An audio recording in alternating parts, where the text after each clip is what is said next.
मैं हूं अर्नब गोस्वामी और आप देख रहे हैं मेरे साथ आज एक बार फिर पूछता है भारत। पूछता है भारत दोस्तों कि महाराष्ट्र की राजनीति में बीते 48 घंटों से तूफान मचा हुआ है। तूफान। और इस सियासी तूफान में उद्धव ठाकरे के हाथ से सत्ता फिसल रही है। दोस्तों, हाथ से जैसे रेत फिसलती है और जब रेत फिसलती है आपको पता ही नहीं चलता। आज वही हाल उद्धव ठाकरे का है।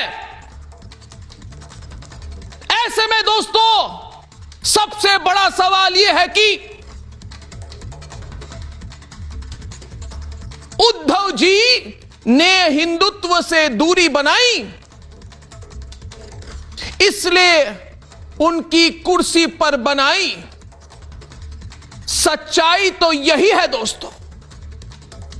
सच्चाई है सत्ता मोह। सत्ता मोह सच्चाई है दोस्तों। और सत्ता मोह में उद्धव ठाकरे ने सॉफ्ट हिंदुत्व की जो राह पकड़ी, उसने शिवसेना के अंदर ही बड़ा विद्रोह करा दिया। बाला साहेब के हिंदुत्व की पाठशाला में पले बड़े शिवसैनिकों ने ही उद्धव ठाकरे के खिलाफ विद्रोह कर दिया। दोस्तों आज ये आपको बताना बहुत जरूरी है कि आखिर वो 5 गलतियां कौन सी थी और कौन सी हैं जो उद्धव ठाकरे ने बीते 2.5 सालों में की है। वैसे तो बहुत गलतियां की है, बहुत गलतियां की है, गलती पर गलती और गलती पर गलती। मगर वो 5 गलतियां क्या है? वो 5 गलतियां कौन है, कौन सी हैं जिसके चलते आज सत्ता से हाथ धोने की कगार पर उद्धव ठाकरे पहुंच चुके हैं। दोस्तों, पहली गलती है हिंदुत्व की विचारधारा से समझौता किया।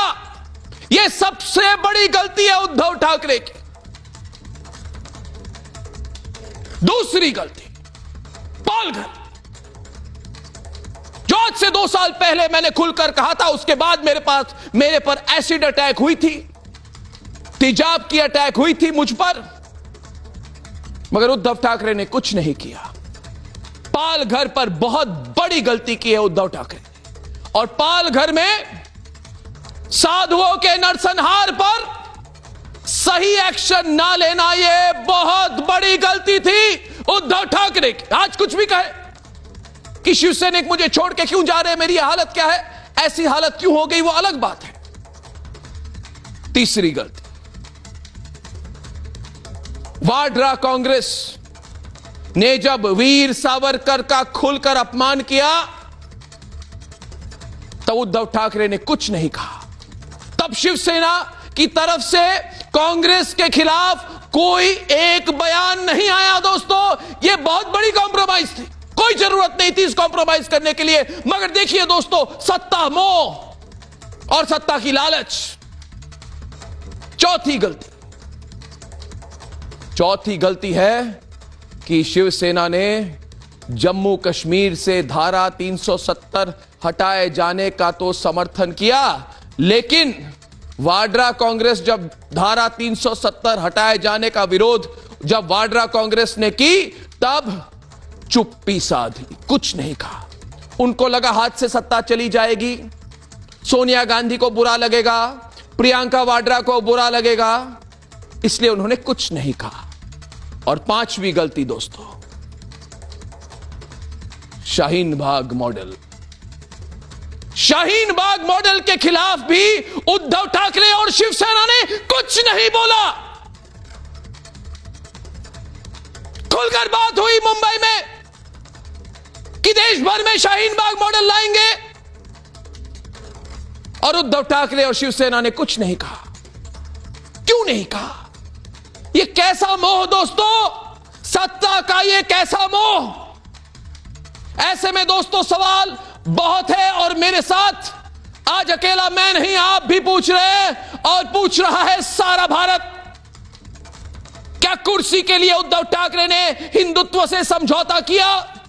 और पूछता है भारत, क्या वाड्रा कांग्रेस से करीबी ने उद्धव को अपनी सपनों से ही दूर कर दिया?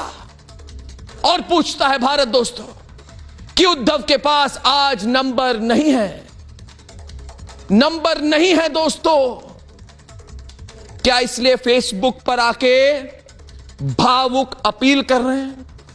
असलियत क्या है? नंबर नहीं है। और सबसे बड़ा सवाल दोस्तों, आज शिवसेना किसके पास है? उद्धव के पास या एकनाथ शिंदे के पास? और क्या एकनाथ शिंदे ने विद्रोह कर बाला साहेब की शिवसेना को बचाने की कोशिश की है? यह सवाल आज अकेला मैं नहीं, मेरे साथ पूछता है सारा भारत।